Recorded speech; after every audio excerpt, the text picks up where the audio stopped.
Nous allons aborder dans cette leçon les notions de communication visuelle et les principes directeurs de cette notion-là. Donc, nous allons définir la communication visuelle tout simplement dans un contexte marketing. Il faut préciser dans quel contexte nous évoluons. Dans un contexte marketing, on dira que c'est justement l'ensemble des actions de communication qui visent à véhiculer un message par le biais de production faisant appel aux arts graphiques et visuels. C'est-à-dire que c'est l'ensemble des actions de communication qui vont permettre de communiquer un message ou de véhiculer un message par le biais ici des outils visuels. Ici, les outils visuels seront donc ce qu'on va appeler des productions et les outils visuels également font appel aux arts graphiques. Alors, ici, on a deux notions pour comprendre la communication visuelle. La première notion, c'est que les actions de communication justement sont généralement supervisées par un directeur artistique. C'est lui qui gère le projet et il définit en fait le concept de la communication. Ensuite, on a la deuxième notion à savoir, c'est que les éléments du projet sont exécutés par les graphistes et les infographistes. Donc, pour faire un bref résumé de cette première introduction, on dira que le projet graphique, il est supervisé par ce qu'on appelle un directeur artistique. Le directeur artistique, c'est un titre. Ça ne reflète pas forcément la compétence, ce n'est qu'un titre managérial. Par contre, les travaux ou alors les outils visuels dont on parlait dans la définition, eux par contre sont exécutés par les graphistes et les infographistes. Alors on poursuit. Pourquoi la communication visuelle est le meilleur moyen de communiquer aujourd'hui? Pourquoi c'est le moyen le plus efficace? En effet, il y a une statistique qui a été révélée par l'agence Eclose en 2020 sur les habitudes de consommation des médias, notamment sur le terrain, sur les médias sociaux, dans les magazines, papier et autres. Et il en ressort 8 points que nous allons partager avec vous. Alors, le premier point, c'est que l'attention humaine est à peu près égale à 8 secondes. C'est-à-dire que voilà, l'être humain accorde en moyenne un maximum de 8 secondes. Quand d'ici l'attention humaine, on veut dire sur un sujet qu'il découvre. Voilà, un sujet qu'il découvre, l'être humain accorde en moyenne un temps de 8 secondes à le comprendre. Donc, ça veut dire que c'est ce qu'on voit qui permet de déterminer la suite. Alors ensuite, la deuxième notion, c'est que près de 65% de la population a une mémoire visuelle. Vous savez, il y a différents types de mémoire, nous n'allons pas épiloguer là-dessus, mais je vous invite à faire quelques recherches si nécessaire et découvrir les différents types de mémoire, parmi lesquels la mémoire visuelle qui représente n'est-ce pas, une mémoire suffisamment importante et capitale dans le processus de compréhension et d'assimilation. Alors la troisième notion, c'est que un cinquième du cortex cérébral est dédié à la lecture visuelle. Voilà, le cortex cérébral qui est chargé justement de tout ce qui est processus de réflexion. On explique que près d'un cinquième de cette boîte-là est, n'est-ce pas, dédié à la lecture visuelle. La quatrième notion, c'est que 90% des informations qui sont transmises au cerveau sont visuelles. Waouh, c'est énorme. Ça veut dire que on passe le temps à observer, on passe le temps à regarder. Donc tout ce qu'on fait à longueur de journée avec notre cerveau, notamment, c'est analyser ce qu'on voit. Ça veut dire que si on passe par ce qu'on voit, en réalité, on est plus à même d'attaquer, n'est-ce pas, le cognitif ou alors, voilà, le système du cerveau. Voilà. Et puis c'est ça qu'on vise en communication. Pardon. La cinquième statistique à partager avec vous nous indique que 1/10 de seconde, c'est le temps qu'il faut au cerveau pour recevoir une information visuelle. En réalité, ça se compte en fractions de seconde. C'est-à-dire que le temps pour le cerveau de capter une image est de 1/10. Ça veut dire que l'image, encore une fois de plus, a une capacité à attirer l'attention, à capter beaucoup plus vite. Ensuite, la sixième statistique, c'est que la vitesse de lecture d'une image est 60 000 fois plus rapide que celle d'un texte. Voilà, exactement. Ça veut dire que on capte plus vite ou alors on lit plus vite une image dans sa globalité 60 000 fois plus qu'on aurait lu un texte. C'est pertinent. Voilà. Et on verra tous ensemble comment est-ce que cela se répercute dans le processus de persuasion au niveau des visuels. La septième statistique, c'est que 94% des articles les plus lus sur le web sont composés de visuels. Ici, on parle des images, on parle des photos, ainsi de suite. Et la huitième statistique que je partage avec vous, c'est que les infographies sont 3 fois plus aimées et partagées que le contenu texte sur les réseaux. Les infographies, c'est quoi? Les infographies, c'est tout simplement des montages de statistiques. Chacun d'entre vous a certainement déjà vu ce qu'on appelle une infographie. Si on parle d'une infographie, on ne parle pas de l'infographie du métier, non. On parle d'une infographie. On parle d'une infographie. C'est une sorte de map, c'est une sorte de regroupement d'informations statistiques, voilà, dans le but de faciliter la compréhension. C'est ça qu'on appelle une infographie. Alors, une fois qu'on a terminé avec la démonstration de ce que la communication visuelle est suffisamment percutant comme moyen de communication, on va voir quels sont les différents usages qu'on peut en faire. La communication visuelle, justement, permet de concevoir des objets pour plusieurs buts. Et justement, on peut en citer en moyenne 4. Le premier but, c'est d'accroître la visibilité. Le deuxième but, c'est d'améliorer l'image. Ici, on parle de l'entité qui communique. Voilà, on parle de l'entité qui communique. Ça peut être une entreprise, ça peut être un particulier, ça peut être une association. Donc, on peut avoir plusieurs objectifs, parmi lesquels, justement, je répète, accroître la visibilité, améliorer l'image, promouvoir un contenu, une information, ou alors véhiculer tout simplement un message. Et là, j'aimerais une fois de plus partager deux notions avec vous sur l'usage de la communication visuelle. La première notion, c'est que la communication visuelle permet simplement de communiquer un message dans le but d'améliorer la notoriété de l'entité qui communique. Ça, c'est une notion qui est fondamentale. Voilà pourquoi on va utiliser la communication visuelle, parce qu'elle permet plus efficacement de lancer un produit, de mettre en avant, d'améliorer l'image de marque et développer la notoriété. La deuxième notion à retenir sur l'usage de la communication visuelle, c'est que l'utilisation de l'image justement permet de diffuser un message universel qui va être compris de tous, et tout en s'appuyant sur un principe d'attention, parce que l'image accroît l'attention et facilite aussi la compréhension. Donc, vous voyez bien que si on veut écrire maman va au marché ou bien papa fume la pipe, vous voyez, en dessinant une image ou en présentant un papa qui tient une pipe, vous voyez que sans toutefois écrire, juste en regardant, puisqu'on a vu les statistiques dernièrement, il y a quelques instants, vous voyez le temps d'attention qu'on accorde à une image est de très loin supérieur à celle qu'on accorde à un texte. Donc, si on voit une image d'un papa qui fume, automatiquement la phrase s'est construite, mais beaucoup plus loin, on comprend beaucoup d'autres informations qui ne peuvent pas être écrites. Voilà, donc sur l'image, on peut déterminer cela. Poursuivons avec les différentes applications de la communication visuelle. La communication visuelle s'étend sur différents secteurs et ce n'est pas en reste parce que ils sont tellement nombreux aujourd'hui les domaines de notre vie en société qui utilisent la communication visuelle pour les objectifs qu'on vient de voir il y a quelques secondes. Notamment la création des logotypes, des cartes de visite, des papiers en tête, des illustrations, dans la photographie, dans le montage des brochures, des affiches, des flyers, des encarts publicitaires, des bannières, des salons, dans les foires, pour les stands, dans le web design, dans les mock-ups, les prototypages d'applications, dans l'habillage des réseaux sociaux. Bref, partout, on utilise les objets ou alors les outils de communication visuelle pour meubler nos contenus. Alors, on poursuit. À qui s'adresse la communication visuelle?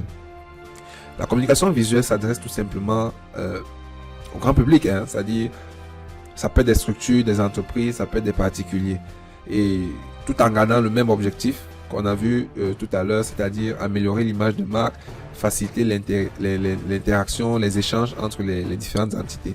Alors, si je dois partager deux notions avec vous sur cette partie de la leçon, voilà, on dira tout simplement que la communication visuelle permet aussi de s'adresser à des publics cibles. Si on est une entreprise, c'est-à-dire en tant que PME, en tant que petite entreprise, la communication visuelle aussi nous permet, en tant que ces entités-là, de pouvoir communiquer efficacement à nos différentes cibles. Par ailleurs, les particuliers aussi, ça c'est dans la deuxième notion, c'est que les particuliers aussi sont invités à l'usage de la communication visuelle, ou alors elles sont également concernées par l'usage des outils et des objets de communication visuelle. Et là, c'est très important à retenir. C'est tout simplement dire que la communication visuelle s'adresse ou alors est disposée à être exploitée par tout le monde, que ce soit les entités morales ou les entités physiques. Alors, les différents acteurs de la communication visuelle, ils sont de deux ordres. On a ceux qui opèrent dans les industries graphiques. c'est tout ce qui est imprimerie, reprographie, sérigraphie, voilà, tout ce qui touche à peu près, on dira, au matériel, à l'usage industriel de la communication visuelle. Donc, on a là un premier pan, c'est les industries graphiques. Le second pan, c'est les métiers de la création visuelle. Et là, on parle justement des directeurs artistiques, comme on l'a vu à l'introduction de cette formation. On parle des graphistes, on parle des designers d'expérience, on parle de tout ce qui ici voilà, se focalise au niveau logiciel. Voilà. Donc, vous avez d'une part la partie des corps qui se rattachent aux aspects matériels et d'une autre part la partie des corps qui se rattachent aux aspects abstraits ou logiciels. Et donc, dans le cadre de cette formation, de toute façon, on parle de designer graphique. Ici, on fera justement, on déposera nos bagages sur les métiers de la création visuelle parce qu'on va parler là des acteurs graphistes, infographistes, designers, et ce sera ça en fait le corps de métier qui nous intéresse. Alors c'est quoi les différences? Si on veut parler de la création visuelle au niveau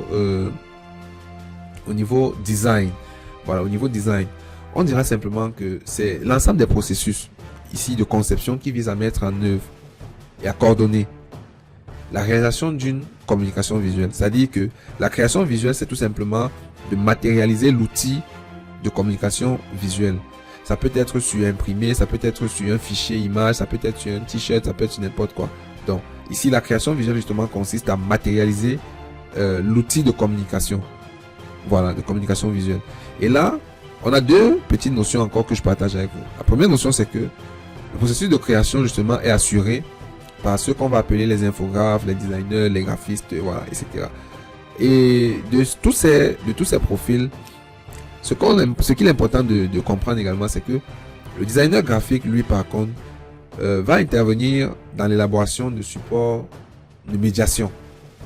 On verra ce que c'est, les supports de médiation entre la communication et la technique, parce que lui, il est polyvalent. Ça veut dire qu'en réalité, le designer graphique, il va travailler avec le marketing, la communication, et relier également les aspects techniques avec, par exemple, les infographistes. Alors, c'est quoi la différence fondamentale entre tous ces profils? On parle d'infographe, on parle de graphics designer, on parle de designer. Il existe bien sûr une différence, ou alors des différences fondamentales entre tous ces profils. Justement, s'ils étaient équivalents, c'est que je suis pas sûr que la langue française aurait inventé tous ces mots. Donc, il y a forcément des différences. Et ici, il est question pour nous de présenter les limites de chaque profil en fonction des compétences requises. Là, on a deux niveaux de compétences. On a dans un premier plan les compétences techniques et dans un second plan les compétences managériales. Ici, c'est de manière grosso modo, on a regroupé des sous-compétences pour former quelques lignes afin d'avoir un document sobre. Alors, on a les aspects techniques comme la maîtrise des logiciels, le brainstorming, la rédaction de briefs, sur lesquels, les techniques de communication également, sur lesquels l'infographe est suffisamment à l'aise. Parce que l'infographe, justement, ici, est quelqu'un qui est relativement impliqué dans les aspects techniques de la production visuelle. L'infographe, lui, il est orienté technique au niveau des outils de production visuelle. Le designer, quant à lui, est suffisamment outillé, mais je ne vais pas dire ne maîtrise pas, je dirais est moins outillé en matière de technique logicielle. Voilà, le designer, il est moins outillé en matière de technique logicielle que l'infographe.